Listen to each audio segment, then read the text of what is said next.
Buenos días, estudiantes de grado décimo. En la guía de química vamos a encontrar la temática relacionada sobre las reacciones químicas. Una reacción química es un proceso en el cual una o más sustancias llamadas reactivos se transforman en otra u otras sustancias llamadas productos. Estos productos serán de diferente naturaleza a los reactivos. Una reacción química se representa a través de una ecuación química. En la ecuación química vamos a encontrar símbolos que nos representan cada una de las sustancias involucradas en la reacción química. Como vemos en el ejemplo, se combina el calcio más el agua, estos son los reactivos, y van a producir hidróxido de calcio más hidrógenos, estos últimos serían los productos. En una ecuación química vamos a encontrar los estados de la materia o estados de agregación de la materia, es decir, el estado en el que se encuentran las sustancias involucradas. Si encontramos una S, es estado sólido. Para la L, el estado líquido. AC o AQ es estado acuoso, es decir, que se encuentra disuelto en agua. Y la G significa estado gaseoso. También podemos encontrar un triangulito, que esto significa que en la reacción hay presencia de calor. La flecha nos indica hacia una sola dirección, significa que produce, es decir, dos sustancias se combinan y producen una o más sustancias nuevas. La flecha en doble dirección quiere decir que la reacción se lleva a cabo en ambas direcciones. Si la flecha está hacia arriba, hay desprendimiento de gas, y si está hacia abajo, el sólido se precipita, es decir, que se ha formado un precipitado. Son ejemplos de reacciones químicas: la oxidación del hierro, la combustión de un fósforo, de papel, leña, la descomposición de una manzana, de cualquier fruta, y una de las más comunes, que es la fotosíntesis o el proceso por el cual las plantas adquieren su alimento. ¿Cuáles son los tipos de reacciones químicas? Tenemos la reacción de síntesis o composición. En esta reacción vamos a tener dos sustancias simples, A y B en este caso, y esas sustancias simples se van a combinar para formar una nueva sustancia compuesta. Sería AB. Por ejemplo, si tenemos el calcio más oxígeno, estos dos se combinan. Fíjense que son dos sustancias simples, tenemos dos elementos, el calcio y el oxígeno. Además, estos se combinan y van a producir el óxido de calcio, que sería KO. En la reacción de descomposición vamos a tener una sustancia compuesta y esta se va a descomponer en los elementos que la conforman. Esta reacción de descomposición es contraria a la de síntesis. En esta vamos a tener la sustancia compleja, por ejemplo, el clorato de potasio, en presencia de calor, se va a descomponer en cloruro de potasio más oxígeno. Tenemos la reacción de desplazamiento simple. En esta reacción de desplazamiento simple vamos a tener una sustancia simple, como lo es A, más una sustancia compleja, sería BC. Estas sustancias, ¿qué va a suceder? En los productos, A se va a intercambiar con B. El intercambio tiene que ser con sustancias de la misma clase. En este caso, A va a ocupar el lugar de B y B va a ocupar el lugar de A. Por ejemplo, tenemos el cloro gaseoso más cloruro de potasio. Se va a producir cloruro de potasio más bromo. Si pueden ver, se intercambió el cloro con el bromo. Tenemos también la reacción de doble desplazamiento. En esta reacción de doble desplazamiento va a haber un intercambio de iones. Recuerden que los compuestos están formados por iones positivos, cationes, y iones negativos, aniones.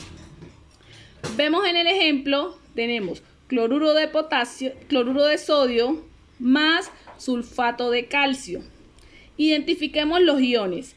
En el primer compuesto, los iones positivos es el sodio, el ion negativo, el cloro. En el segundo compuesto, vemos que el ion positivo es el calcio y el ion negativo sería SO4.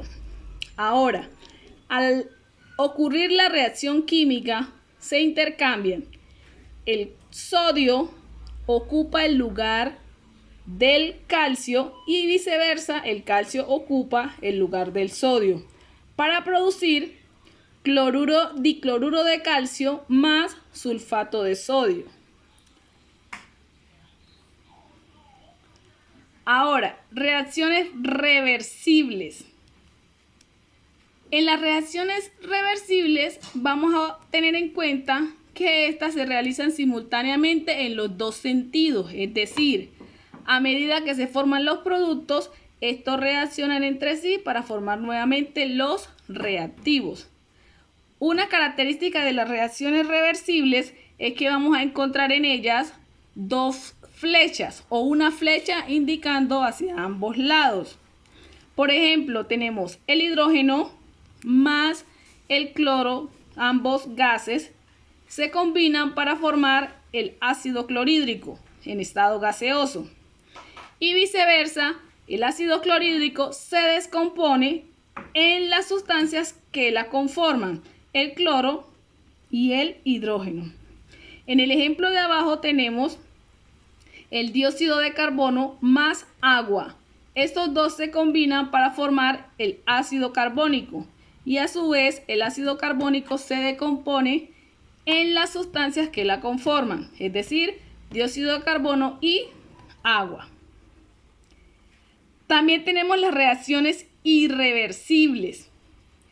Estas reacciones irreversibles ocurren cuando las sustancias se combinan y la reacción finaliza, es decir, que no da lugar a que nuevamente se formen los reactivos. Por ejemplo, tenemos el sodio más agua, se combinan para formar hidróxido de sodio más hidrógeno. También tenemos el sodio más el oxígeno, reaccionan para formar el óxido de sodio. Una vez ocurra esta reacción, no se puede revertir. Tenemos también las reacciones exotérmicas. En las reacciones exotérmicas hay desprendimiento de luz, calor o energía. Esa palabra energía, luz o calor la vamos a encontrar en los productos. Siempre la vamos a encontrar allí. Entonces, un ejemplo de estas reacciones exotérmicas que liberan calor, luz o energía es la fermentación del vino. También tenemos, contrarias a las exotérmicas, las reacciones endotérmicas.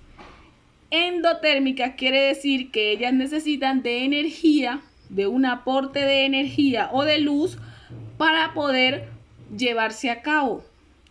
Un ejemplo claro o muy común de las reacciones endotérmicas es la fotosíntesis. Fotosíntesis, recuerden que el proceso por el cual las plantas fabrican su propio alimento.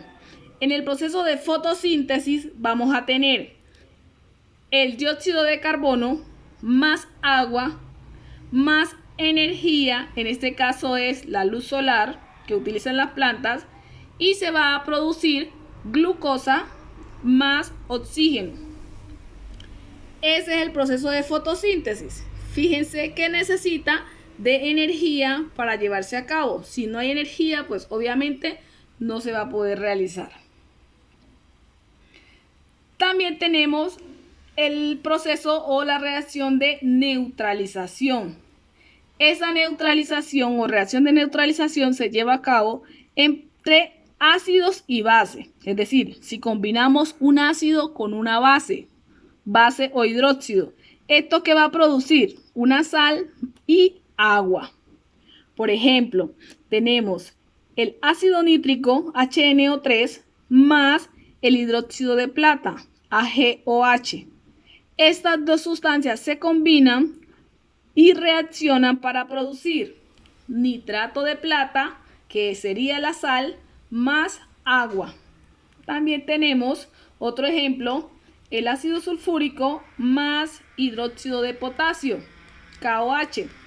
Reaccionan para producir sulfato de potasio más agua. El sulfato de potasio sería la sal. Por último, tenemos la reacción de oxidorreducción. En estas reacciones de oxidorreducción se caracterizan porque hay transferencia de electrones. Cuando nosotros hablamos de reacciones de oxidorreducción, debemos tener claro qué significa oxidación y qué significa reducción. En la oxidación, el elemento o la sustancia pierden electrones. Y en la reducción, la sustancia o elemento gana electrones. Fijémonos en el ejemplo que tenemos aquí. Para ello debemos tener claro los estados de oxidación con los que trabaja cada elemento. Los ubicamos arriba de cada elemento. Hay que recordar también que en la sustancia vamos a tener una parte positiva y una parte negativa. En el primer compuesto, permanganato de potasio, hay 3 elementos involucrados: potasio, manganeso y oxígeno. Recuerden cuando vimos las sustancias inorgánicas, si hay 3 elementos involucrados, entonces la parte negativa la ocupa el oxígeno. Entonces, si se fijan, el subíndice 4 que tiene el oxígeno se va a multiplicar por el -2 que tiene el estado de oxidación del oxígeno. Recuerden que siempre es -2. Entonces 4 por -2 nos va a dar -8. Entonces los otros dos elementos deben completar +8 para poder neutralizar el compuesto. Recuerden que la suma de los estados de oxidación debe darnos 0. Entonces el potasio está en el grupo 1. Entonces su estado de oxidación es +1. Entonces, para completar el +8, el manganeso debe trabajar con 7. En el siguiente compuesto, HCl o ácido clorhídrico, el hidrógeno sabemos que tiene +1 siempre. Entonces, para que nos dé 0, el cloro debe trabajar con -1. En los productos tenemos dicloruro de manganeso. Entonces, el cloro tiene su índice 2. Entonces tiene que trabajar con -1 y el manganeso con +2 para que nos pueda dar 0. Luego tenemos el cloro gaseoso o cloro sub 2. Todo elemento que se encuentre en estado solo está en estado neutro. Entonces esa neutralidad quiere decir que su estado de oxidación va a ser 0. Más cloruro de potasio. Entonces el potasio ya sabemos que tiene +1 y el cloro tiene -1.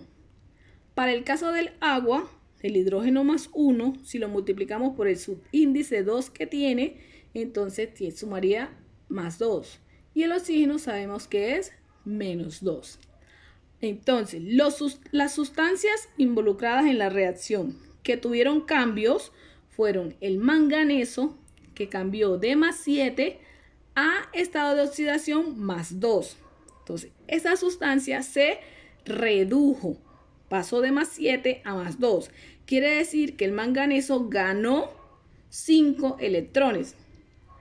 Y el otro elemento que cambió fue el cloro. El cloro en los reactivos tenía -1 y en los productos pasó a 0. Esta sustancia se oxidó. Quiere decir que el cloro perdió un electrón.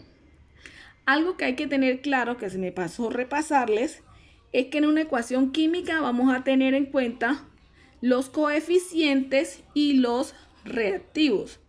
¿Cuáles son los coeficientes? Los números pequeños. Todos los números pequeños que veamos son los subíndices, números pequeños, es decir, que nos dicen la cantidad de átomos que hay involucrados.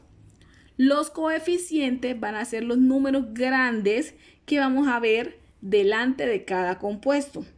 Esos coeficientes nos van a decir la cantidad de sustancia o los moles que hay de cada sustancia involucrada en una reacción química. ¿Listo, chicos? Muchas gracias. Cualquier inquietud, no duden en preguntarme. Espero les sirva esta explicación. ¿Listo? Feliz día.